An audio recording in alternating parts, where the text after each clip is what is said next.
Good afternoon and namaste, everyone. Very, very happy to have you all here. I can see about 80 plus people, and this is simply awesome because I never expected this. I thought when we say global, or Asian DNI practices, India doesn't really get too much of a thumbs up.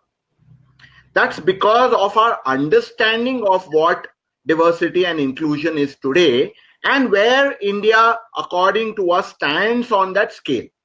But I'm sure that by listening to today's session, and we have, very fabulous panelists today, I'm one of them, we will get to hear diverse views. And hopefully, some of you will take back a completely different version of where India stands and what diversity and inclusion is. And by the way, mythology is a very small part of it, because mythology itself is a myth, right? But more about that a little later. Very, very happy, first of all, to bring in Eka. And I must tell you that it's wonderful to have someone, both of them, in fact, who are so full of enthusiasm and energy. Eka, runs an organization today called Ekam Resonance, and I don't know whether you all have had the opportunity to see her many videos which she puts out, which tries and bring in Indian practices to the absolute user level, right? And they have been very, very interesting. Prior to that, she's had a great background with different organizations, including Future Learning. But of course, let that learning show more in the conversation that we have, because whatever we speak is barely going to really share about the personality that they are. Similarly, Rajiv I had met on another conference several years back, and then like a call, a bolt from the blue, we reconnected about 4 months back. And since then, every time we converse, we have very exciting conversations. Rajiv is doing phenomenal work today in the domain of skill development. Okay, and it's really fantastic because all of India is being touched in the real context of inclusion. But prior to that, and I would say that's the real HR Rajiv, he'll agree with me. But prior to that, he also had a career in various organizations, last few being as Chief Human Resource Officer. So what are we going to discuss today is very interesting. But I'm going to first give you my own definition of DNI, and then we'll go straight into the session. If I were given a choice to re-term what DNI stands for, then D stands for divinity and I stands for integration. Right? Why these two separate again? Because everyone in India knows this. Whether or not we live it now, I don't know. And definitely in corporations, we may not even allow this. And I'm going to be seriously provocative today because I think that's what the session is for. So while Eka and Rajiv will definitely expand on this, one of the things that every single species in this world, whether animate or inanimate, has is divinity.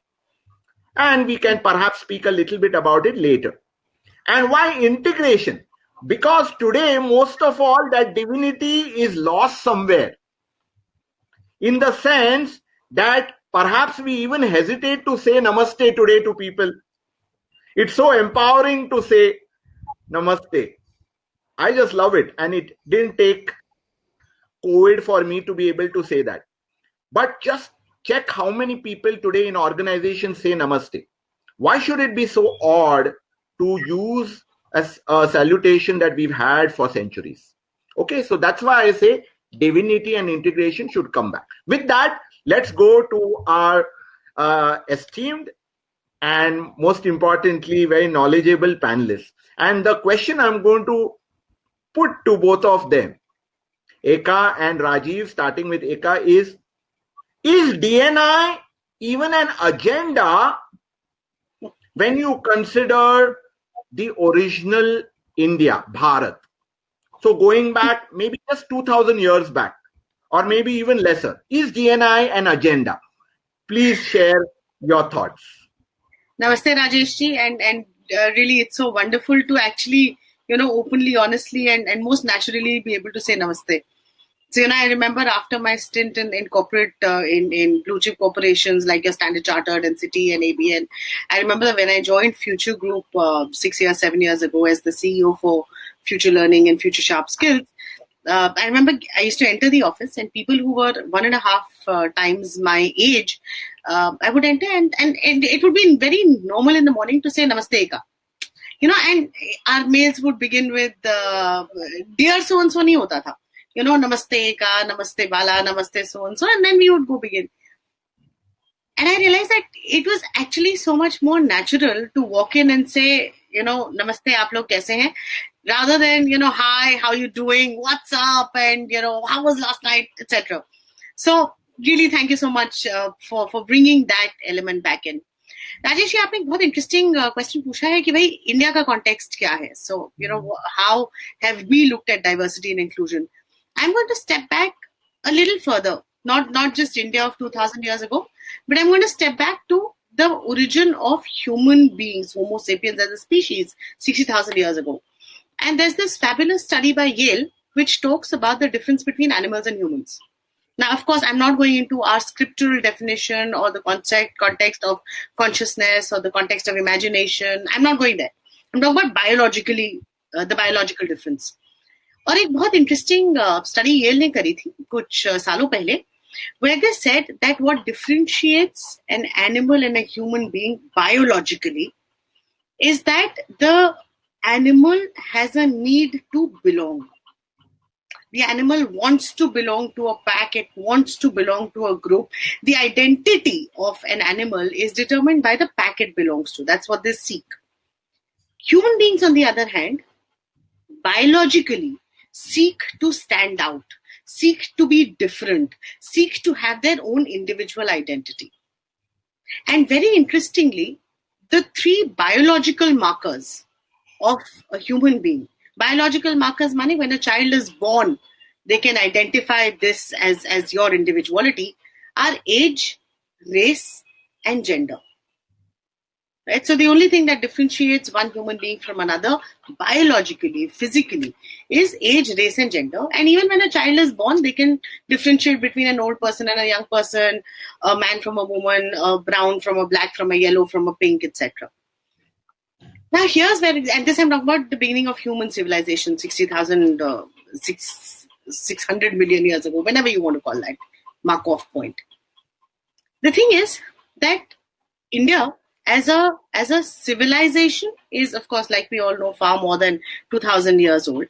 And of the 5 original civilizations, cradles of civilization, which were China, which were India, which were the Middle East, so your Mesopotamia, Zaria, Babylon, Sumeria, etc., Egyptian and Mesoamerican.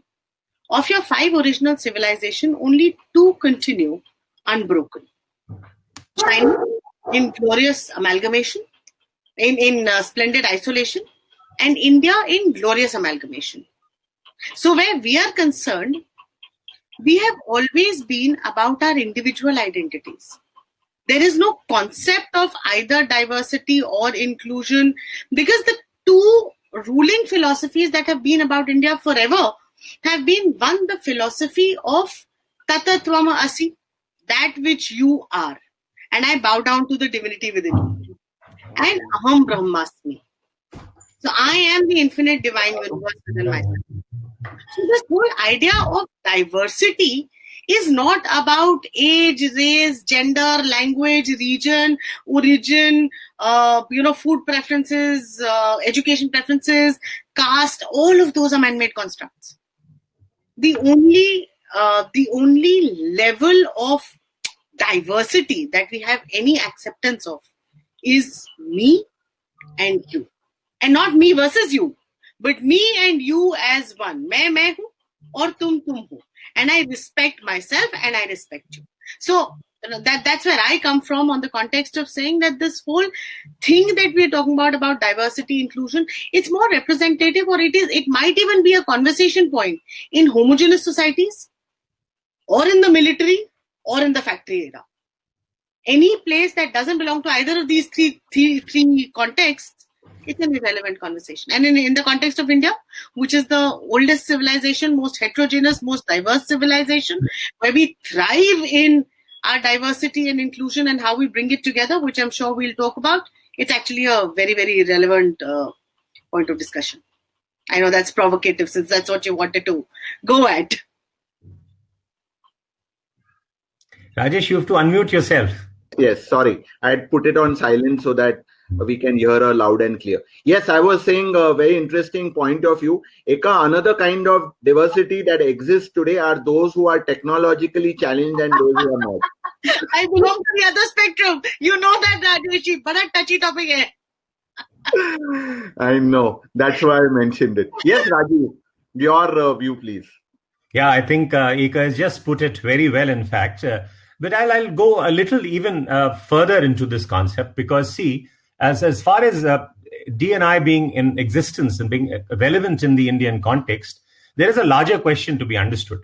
See, 5,000 years of human history here, at least in the Indian context, the civilizational history, has had that omnivorous capacity to absorb, adapt, upgrade, modify itself, and still be anchored to its roots. And that's what Eka talked about, continuity with that grand amalgamation that we had. So from sublime to ridiculous, the sanity of the Indian civilization was because of the fact that it could amalgamate. It could kind of, think of things as one and unity in diversity.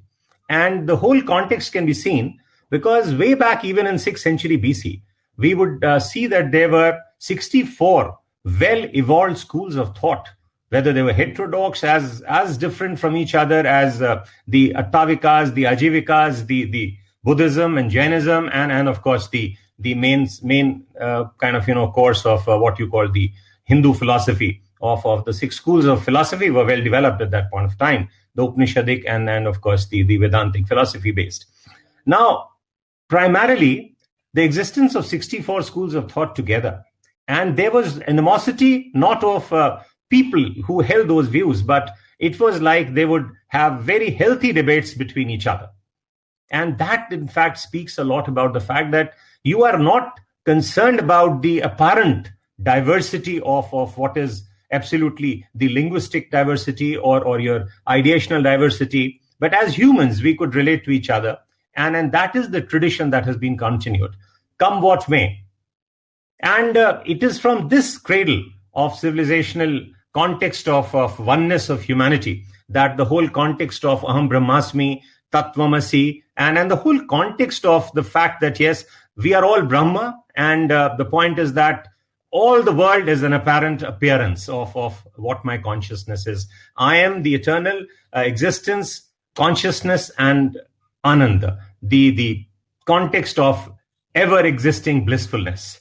So as long as we are all that, the apparent differentiation between the name and form, which appears in my consciousness, and that is the utter unity of not only human beings, in fact, it is about the entire universe having Correct. sprung from my consciousness.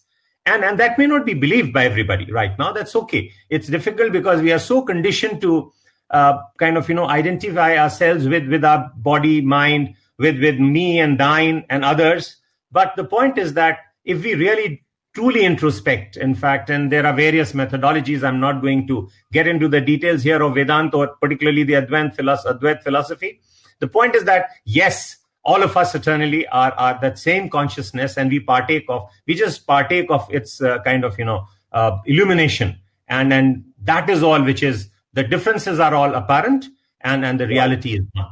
So this is the context of basic unity of not only human beings. And therefore, you would say, the start of the fact that even socio-economic political differentiation didn't matter. You remember the very first, one of the first kings, in fact. Forget about the secular and the spiritual aspect of it. Now let's get into the secular aspect also. This was very clearly reflected, Rajesh and Eka. You see, one of the first kings in India was Bharat. And King Bharat himself had sons, and not one or two, but he had 5 sons altogether. He did not nominate any one of them as his heir apparent. He, in fact, appointed Bhimanya, who was the son of Bharadwaj Muni, as the king. And Bhimanya actually became really worthy, in fact, and that's how the Kuru dynasty and others all started. So just imagine a person who was not even anywhere in the reckoning was recognized. So here's the principle of equity and equality of consideration. A. Right. You see also another example when Shankaracharya met Chandala. He was going on the streets of Kashi, and the protocol existing was that, when Shankaracharya is going, the others will move away. But Chandal did not. And the moment he said that, why should I? Because you will have to have a debate with me, and I think I'm equally equipped spiritually as much as you are. And Chandal was really impressive. And Shankaracharya admitted that, and he bowed before him, which meant that, these apparent points of exclusion, which are that, you are less empowered than I am, you are less kind of, well off in the economy, in the society, in the polity of the current order of things. But that doesn't make a difference. My basic humanness, the humanity, the human being in you is what makes us all equal. And therefore, equity and equality, which is one of the paradigms of diversity and equality, understanding, conceptualizing, enunciating, and executing those principles, I think that is an inherent context of oneness in the Indian thing. So diversity and inclusiveness is I would say, redundant. It's so much inbuilt into your consciousness, so that it's so organically part of the culture that, it's not to be mechanically even expressed, put, or kind of, principled as we do it in the modern context of management, whether east or west. It's not the point. We all do it here as well. And we are trying to now say that first, we created that diversity in our minds and our society, in our conditions, sort of, situation and circumstance. And now we are thinking of bringing in oneness. It's good that, better late than never. But that's the context we have to remember, that we all have to just kind of, uncover. We are covered with what you call Maya. As could be said, we are covered with ignorance. We have to uncover it and then discover that. So first, Rajiv, and discover the basic unit. We'll discuss more on this in just a minute. Okay, Rubina, I read your point of view, and that again is interesting. And we will discuss more on this. Okay, so let's go first to where we were. We will come to where we are today and where we are going. All right, because that will give us a context as to what should we look at. Should we be looking at all that's coming to us from one part of the world? Or is there wisdom that's lying over here which is far older than the rest of the world and which we have not even seen? So what better way to discover than through stories?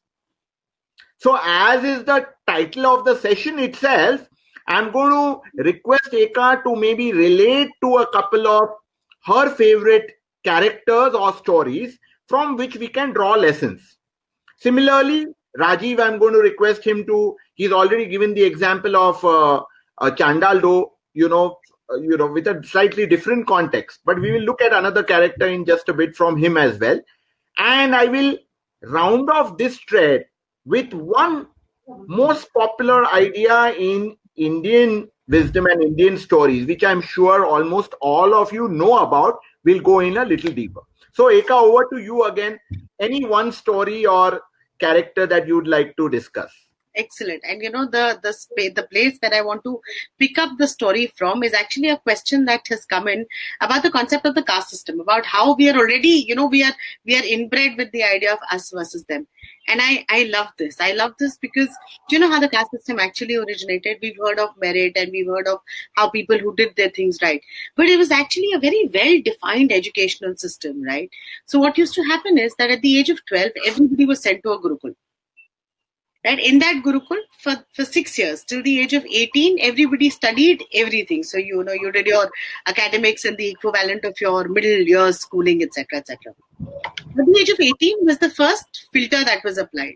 So, anybody who was exceptionally skilled with their hands and not very academically inclined was then exited from the Gurukul to say that, look, your apprenticeship now cannot be academic. So you go apprentice with whatever your skill is. Whether your skill be ironsmithing, or it be shoemaking, or it be farming, whatever your skill is, go apprentice in that, because you now need to specialize in that. 18 was the first filter.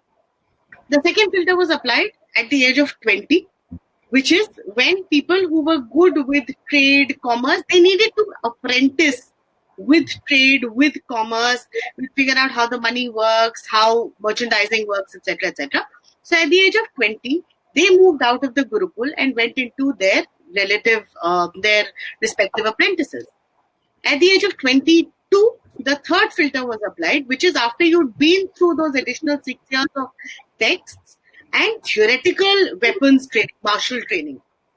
Right? So you learned about weapons, you learned about your martial skills, you learned about war, you learned about kingly responsibilities, etc. And then at the age of 22, you were sent out to apprentice with the military. Those were that were left behind, then got 2 additional years, which was their apprenticeship on texts and scriptures, and because their knowledge was meant to be academic. So they stayed on till the age of 24 at the Gurukul.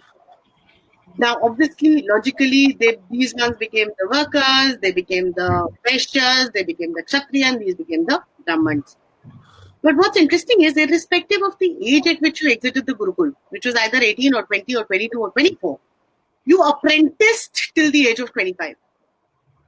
So that was academic education, and then equivalent of polytechnic, equivalent of apprenticeship. And then at 25, irrespective of what you were doing, what your occupation was, you stepped into from the brahmacharya to the grihastha ashram, you got married and you started your life of earning and looking after the family. And by the way, these castes, these varnas, the origin of varna is what I do. I know I'm making it sound very silly to say varna is equal to work, but in your mind, accept that the varna was about the work you did. And everybody got that education, 12 to 25, right?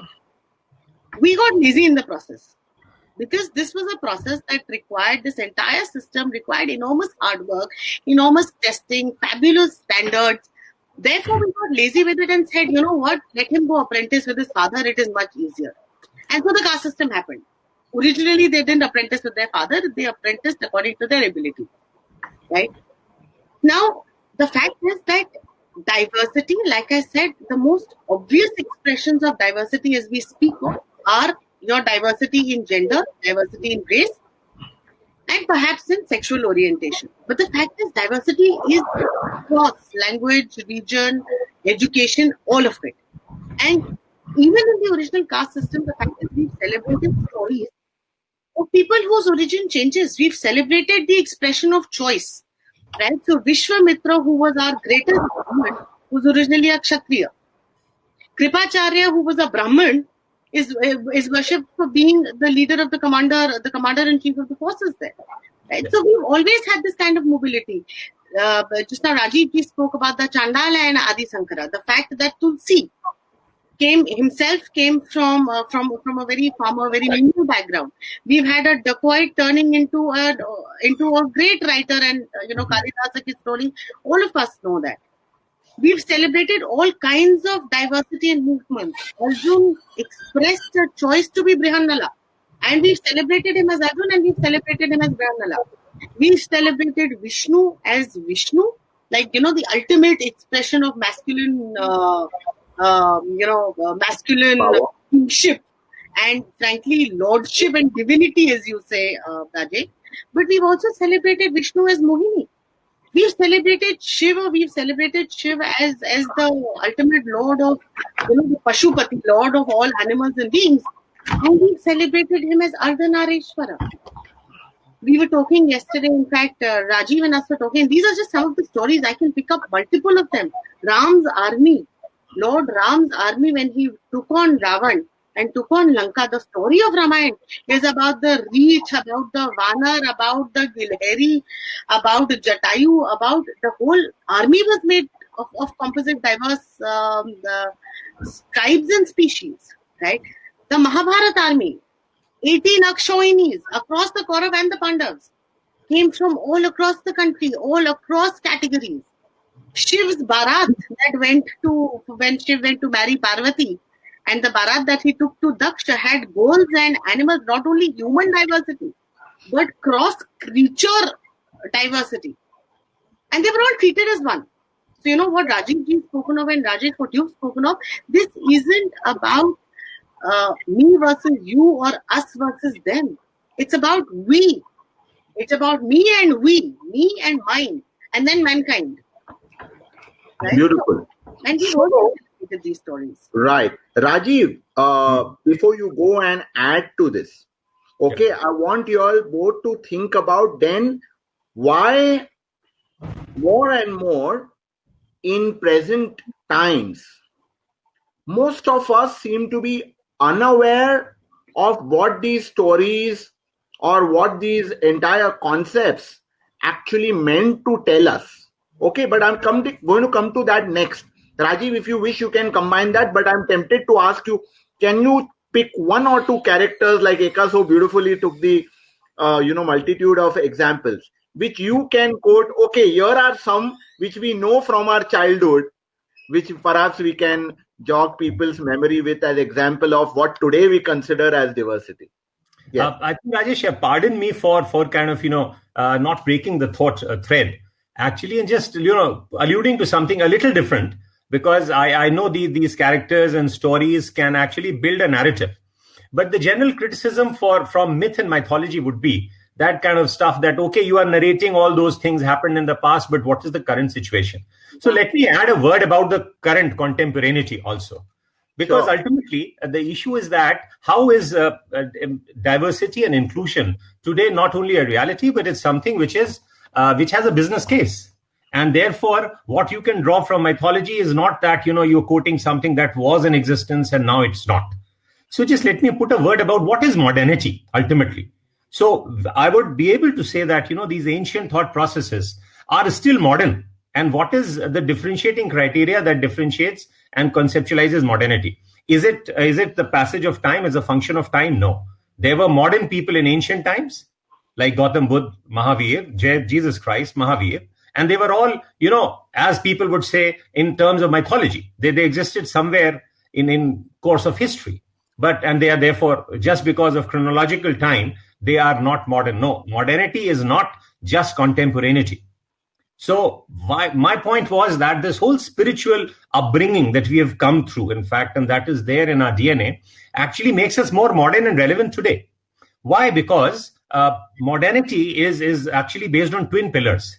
One is the scientific inquiry, and I would say scientific temper, not even anything else, not scienticism or anything else, but scientific temper, getting, to the root cause, separating the disease from the symptoms. And that's one aspect. And that was very much relevant even in Vedantic philosophy, in the Upanishadic philosophy. It was nothing but a process of self-inquiry. And therefore, it is as scientific, it existed. I mean, it's comfortable with Prakriti. The entire thing, all the principles of science apply in Prakriti. And in the Purush, it's like the consciousness, if you were to go by the Sankhyan philosophy also. So the point is that is one thing. So what is the other pillar of modernity is basically what I call humanism. Now, as long as there is an existence in an organization today, in our civilization today, in our mindset, in our thought process today, of two things, I mean, the scientific temper and humanism put together. So whether it is from mythological times, whether it's from historical times or contemporary times, that constitutes modern thought process. So I would say that mythology, these narrations that Eka so beautifully put, those characters, those stories, and the ones that I and you alluded to, they are all not theoretical constructs, which people generally tend to say and criticize mythology that, okay, you are good that you're talking about all these things, Shivjis, Bharats and Ramayans and the kind of, the whole, army of Ram having all kinds of diversities from sublime to ridiculous. But the point is that they existing today. So basically, they are in existence today more so because this spiritual inheritance that we have, I think it has to be aligned to this whole thought process, and not only aligned actually, because alignment is still conformity. I would say accommodated in the true spirit of democratized, understanding of existence of so much plurality and still all leading to one. Now, before I end, I just add a minute or so on the whole context of the fact that today's context, it is actually envisaged by disruptive technology and market turbulence. Now, what is disruptive technology all about? Because it's all about convergence. It's all about bringing the world together. And it's like an interconnected, hyper-connected world through IoTs and sensors being put together all across billions of sensors now, and IoT as a device, creating convergence between the cyberspace, the physical space, and the biospace.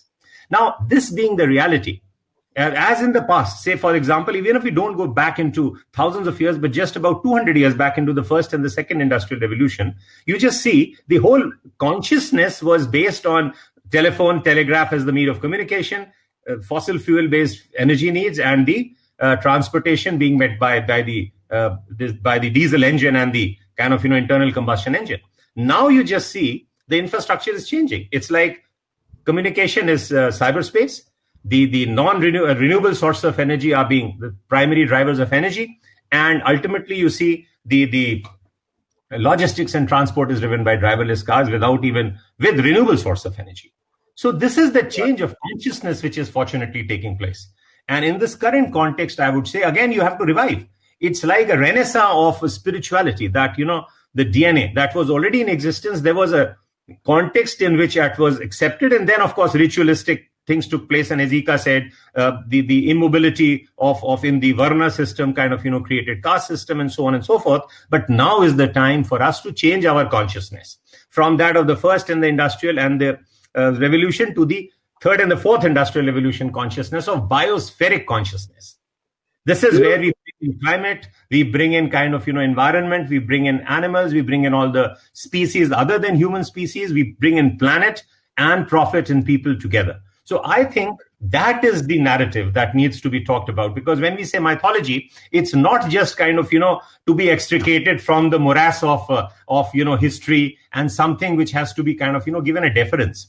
And you just say, okay, I accommodate you as well. No, that's not. It's a very potent tool for us to realize that, that discovery after uncovering our ignorance. So we have to rediscover ourselves as it happened in Renaissance. In the Western context, they rediscovered the Greek and the other philosophies and fact and civilization so that they became modern. The idea was that in the modern times, we are differentiating in between secular and spiritual. The point is that this world is essentially, we are all human beings have a spiritual existence, and we are experiencing having a human experience rather than it being the other way around, that we look for spirituality. This divinizing our life, in fact, would be the best, not only a solution, just to kind of, do away with this whole artificial, constructs of managing diversity and inclusion. Inclusiveness should be there within that consciousness itself. And I think that is a futuristic way of looking at it. So wonderful point that you made, Rajiv. Modernity is not contemporary. Okay, I want all of our listeners to understand this concept. Yeah. Modernity should not be thought of as that which is going into the future is modern. That which is just reveal yourself. You have to discover yourself as modern, because you have to discover yourself what is modern, right? So I'm going to give one example, dear friends, which I find is perhaps an example that covers every kind of diversity that today we relate to.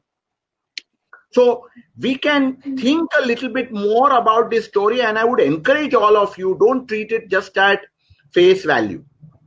I love the story of Samudra Manthan. Now, all of us know of Samudra Manthan. At least you would have either seen the image, or you would have heard of it, or you know about it. And you may not have taken the pains to even analyze what it meant. So we know that let's just take the image, all right? We know that Devs on one side, Asurs on one side. Okay, first. Secondly, there was a Kurma or a tortoise below. Then there was a Mandar mountain on top of it. Yeah. And then there was Vasuki the serpent who was circling that. Okay, below that was the Shir Sagar, or the sea of milk. Yeah. Now, of course, Eka referred to one of the beautiful characters from that. But think about when the churning of the sea started, what kind of creatures started coming out? They were so diverse. There was Lakshmi and a Lakshmi, again divinity. There was a tree or a set of trees, Kalpa Vruksha. There was Uchchashraiva, the horse. There was Airavat, the elephant.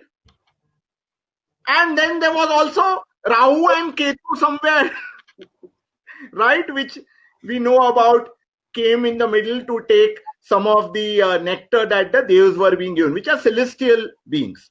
So friends, what I want to tell you is that each of these elements, now look at the diversity. And you say, okay, where is the human in this? Human was the author who wrote this.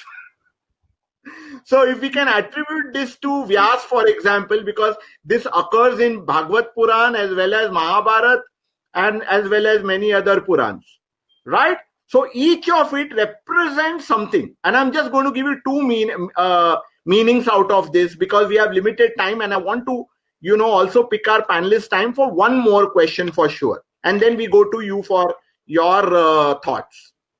So what do devs imply? Okay, let's say we don't believe in celestial beings. Devs could be those who had very high intelligence. Okay, let's say IQ. And the Asurs, not to be outdone, had a huge amount of feeling. You can call it EQ if you like. So they were thinkers and they were or rather, let me say the doers and the thinkers. And because the Asurs were just feelers and thinkers, doers, so they got carried away by that one character, Mohini. And they were not able to use their intelligence to really go to the objective of getting the nectar itself. I want to finally tell you in this story that the story of Amrut Manthan or Samudra Manthan is a great story of organizational change. That churning is about change, about transformation. You don't need John Cotter to explain change to you. Yep. You can use Samudra Manthan end to end and understand everything in change. Okay, about the entire detailing of this another. And more so in your consciousness, change in your consciousness. I wanted to, So, Rajiv, my point is this. I feel that whenever we speak about consciousness to lay persons in organizations, people feel it's in the realm of spirituality. Correct. And hence, I'm bringing it down to brass tacks in terms of organizations that we work with. That's why I mentioned this. Okay. Now, I'm coming to the last question, and this is very interesting. So, friends, I urge you to think much more about this. I can give you a lot of meanings, and so can our panelists. But I want to go to our panelists once again, starting with Eka and then Rajiv. And I want you to say now, how can we bring back this modernity from ancient times, this eternal wisdom from India, back? What could be some of the ways in which we can use this productively in organization and get people to understand that you don't need to go anywhere to look at trends and patterns and studies and all of that. Just look here. What would you recommend, Eka? Thanks, Rajesh. And there are three things I would actually just say on this. The first is, and I will pick up on the concept of modernity that Rajiv ji spoke of, and the concept of relevance, Rajesh ji, that you spoke of, which is the whole idea of the Sanatan Dharma, right? So my husband, who's also, your MBA and very educated in the Machiavellian system like all of us, asked me this question of saying that, Eka, if we had this fabulous language called Sanskrit, we had grammar, format, syntax, language, everything we had, then why was our tradition transmitted orally? Why are we an oral tradition of Smriti and Shruti? And why didn't we have written texts, right? And that got me thinking. And honestly, Rajesh, the answer that I discovered was so beautiful, which is to say that the moment something is written in text or cast in stone, it becomes absolute. Right? The interpretation open hi rehta hai. Versus the reason that this religion was Sanatana, lasting unto forever. Dharma is a way of life. So it is your forever way of life. It is forever way of life because it's not prescriptive. The reason you hear it is because you hear it in your context, the Shruti, right? And then when you heard it, you stored it in your mind, Smriti, remembered it with your visual cueing, your context, and how it was relevant to you. And therefore, this was Sanatana because it was forever contextual. Not Sanatana because it was absolute, but Sanatana because it was forever contextual, forever relevant, and a forever way of life. Right? Beautiful. That's the first thing I want to talk about, which is the idea of Sanatan Dharma. Now, why do we talk about the stories, the characters?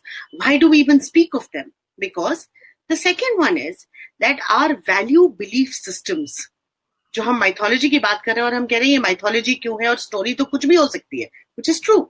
But the fact is that our value belief systems get manifested or represented in the stories we listen to and cascade, in the rituals we worship, the rituals we celebrate, and in the symbols we worship. So the relevance of the stories we believe in, the rituals, the symbols, really are because they are the most tangible unit of who we are as a people and as a person. So the second one is about saying that if you need to know who you are, you need to go back. आपने blood memory और DNA की बात करी थी. The fact is that we are genetically coded products of a civilization. We are not products of two parents or four grandparents. There is at least 5,000 years of documented civilizational history inside of us. And that is who we are as people. Therefore, if you ever need to understand who you are or the people that you are, I want to be with, you study the stories they hear, the rituals they celebrate, and the symbols they worship. So that's the second thing. The third one is actually taking off on what you asked, the question of, therefore, why are they relevant today? ये तो पुरानी कहानी है ना, राम की कहानी, शिव की कहानी, समुद्र मंथन की कहानी, चांडाल और शंकरा की कहानी, तो यार ये तो सब पास्ट हो गया. आज की तारीख में क्या करें? So I go back to these two to say that, what's happened around us is that we've been raised in a very Machiavellian, binary framework of education. The fact is that we struggle in our corporate lives, and I've had over 2 decades and a half. Between the three of us here, we've had over a century of corporate experience, man years, right? And we realize that we struggle in our corporate lives, this whole idea of work life, personal life, professional versus personal, because we are applying binary frameworks, everything we were taught in our MBA, right? We're applying binary frameworks, linear frameworks to plural societies. We're applying 60, 100-year-old frameworks to 5,000-year-old civilizations. And therefore, if we really have to find our own narrative, we have to first find out who are we, what are our intrinsic belief systems, what are the strengths that we need to believe in, all of that. And to me, mythology, and I am as much a product of the Western civilization as it can get. But to me, these allowed me to resolve my conflicts. It doesn't matter who the me as a unit is. The we as a unit can be a person, a family, organization, a couple, a team, a civilization, nation. It doesn't matter what the unit is. But to find out what that unit really is, for them to be at resonance, for them to be at peace, for them to shine in their absolute best glory, you first need to be you. I first need to be me. And who I am is brilliantly manifested through my mythology, through my stories, through my symbols, through my rituals. And therefore, I believe that if we really have to become the best versions of ourselves and resolve our conflicts, be they about diversity, about inclusion, about performance, about organization structure, about transformation, about change, it doesn't matter what corporate issue we're dealing with. But if you have to get to the root of that, you have to get down to who you really are and what your narrative is. To unlearn, as Rajiv ji had said, वो जो bulb जल रहा है ना, जिसके ऊपर ये धूल लगी हुई है, वो धूल हटाने के लिए तो 2 प्रोसेस है ना, वो धूल हटानी है, you have to unlearn what we've learned. Yeah. But more importantly, वो करंट पास करना है उस बल्ब के थ्रू टू से, भाई ये बल्ब है कौन सा बल्ब, कितना वोल्टेज है, नियॉन पे चलता है, CFL पे चलता है. And that recognition. Pause you for a minute to take a question from Adhish, okay? And I'm going to put this question to both of you because I know we have just 5-7 minutes more. Which 2 books would you recommend? Adhish asks us to get started on understanding the right view of Indian? Is there any starter? I know it's very difficult, but what do you think? See, the Indian context is that there is no authorship of literature. So if I were to say and suggest you really the best one, it will sound esoteric. You read the Upanishads, But then that's right, I know. Let's get practical. I mean, and Bhagavad Gita is actually the nectar. And I'll say there are a lot of, you can just go through anything that you like, and as long as you get it is what important. So if you want to really understand the context of Indian philosophy and Indian ways of life and Indian thinking process or consciousness, as Rajesh said, the mindset, that whole conceptualization, enunciate and executing version of reality, then of course Bhagavad Gita, I would say, is the only one, and it has no authors. I mean, except that, even God doesn't say, even Krishna doesn't say that he is the author, and even I think there is no author for Bhagavad Gita. And it's a third-party narration, by the way. It's a third-party. Absolutely, and beautifully narrated by God. So, I mean, whatever it is, So the point is that we must need to kind of understand, because otherwise I would say you read something like you read the originals of Upanishad, it'll sound too esoteric, and I mean I will not be answering a question. So I think this version would be the real thing that you need to know, because I think it sums up. You just read the second chapter. I mean, you kind of just go through the second chapter of Bhagavad Gita and then the 18th. The second chapter of Bhagavad Gita, if you've understood entire Vedantic philosophy. And you understood that what is sthiti pragya means. I mean, equidistant from anger, from frustration, from happiness and ugliness of the world. And of course, 18 is again a summarized version of chapter 2. So I think if you read these two, I think they will be good enough for you to kind of hold on to in this life, at least. So both Eka and Rajiv recommend Bhagavad Gita. I am going to make it simpler for you, Adish. If you are in Mumbai or any of the cities, you can go to the Chinmaya Mission there and you pick up the books called Why Do We by Swamini Vimlananda. Okay, I guarantee you will get a good start. There's also another book called Not to Lose, Not Too Tight. Mind you, both these books are not Hindu books. This is the first thing we need to get right.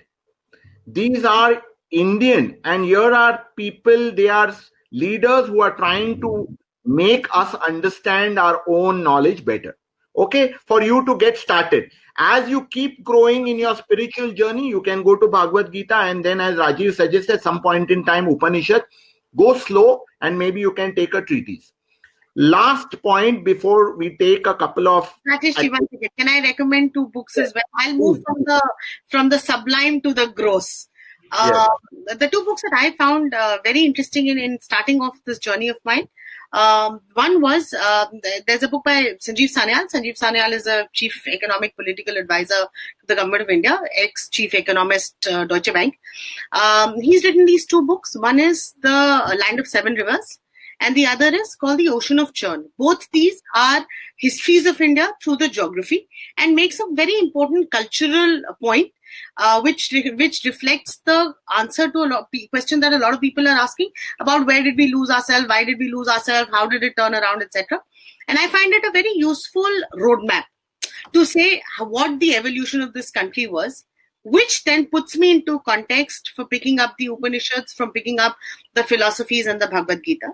The other book that I found very useful and very easy to read is actually Swami Vivekananda's book. There's a book called The Complete Book of Yoga.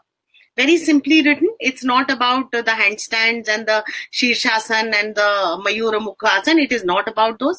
It is just about saying that in the journey of your union with your own self, you can follow the path that is most easy for you, which is whether it be karma, or the path of action, or the path of knowledge, jnana, or the path of emotion, bhakti, or the path of process, which is rajas. I think, is this the book you're talking about? Yes. This is the spiritual path. That one is the one before this that he wrote. It's called The Complete Book of Yoga. I'll have it somewhere there. Yeah, that's right. But I think this comes up also because this is also got a broader dimension, I think, and very simply written. Very simply written. We'll take one last question for Eka and Rajiv. Anupama asks, how do we make a start in organizations? How do we educate organizations in removing the mental barriers of adopting Indian wisdom as a way of life? Wow. I think that's a very sublime question, in fact. Yeah. But let me tell you, we have a very simple answer for this. The whole context of what Eka talked about, those stories, rituals, and symbols, which have a narrative across the Indian civilizational construct. I think there were 5 points which were very clear in the way Indians thought. They spoke from what I call the abundance mentality, not the scarcity of the fossil fuel age. And again, if we go back to renewable source of energy, we probably, and with this godlike technology that we have, I mean, it could be good and bad. I mean, there are other sides, both the sides of the coin of technology, but I think it is very empowering. The technology, therefore, again, gives you a kind of what is called an abundance mentality. So this is one thing that I think would be very, very relevant to kind of, give relevance to the whole context. Because if you to just say 5 assumptions, the world today, we thought that, our ancient people, in fact, and civilization always considered the world to be very simple, not complex. Because simplicity, they could see through the method in the madness. And that was one thing of self-inquiry. The other was that the world is full of constraints. No, it was always said that you can always expand yourself and reach the potential. So there's no constraint. There is a potential, eternal potential. The other thing is that, we never thought that world is known and knowable in the true sense of the term, in the sense that, you will know it all. There's certainty. No. Change was the constant that was understood, and you have to adapt, upgrade, modify, and harmonize this rather than control of things. So that is the third postulate of the Indian wisdom. The fourth, I would say, and that's very, very important again, is that this world is more collaborative. Say you could together, the Buddhists, the heterodox sects, the atheists, the theists, and the Vedantics, they all could kind of, get in together and collaborate, in the sense that, what we see today, we are talking of competition and kind of, getting a larger size of the pie of the cake that is available. But there is a way, in fact, which the Indian tradition said, that increase the size of the cake. Increase the size of the cake so that there is no need for competition. You can still each get a bigger size of the pie. So that is leading to collaboration. And that's a very beautiful way of saying that, yes, we can all collaborate in our ideas and our philosophies, our thought processes. And ultimately, the assumption was that in the Chandal's treatment and Shankaracharya's treatment with Chandal was that there are no bad people. They are all good people, only with wrong assumptions. So you have to address the assumptions of people. And that is the way to kind of consider everybody, include in your decision making, let them participate, and let their diversity be from sublime to ridiculous. But the point is that as long as they conform to these 5 principles, you can always accommodate. You don't have to make them align, because alignment, again, as I said, as a construct of modern management, is a process to kind of, subordinate people, to domesticate them. But the point is that if you just kind of, accommodate each other, thought processes, each other's livelihood, each other's different way of saying things, the whole world gets enriched. And that is what I talked about, the geospheric consciousness, rather than the geospheric consciousness, which brings us all biospheric consciousness, rather than the geostrategic consciousness that we had in the earlier times. So I think that is really consolidating the Indian mindset.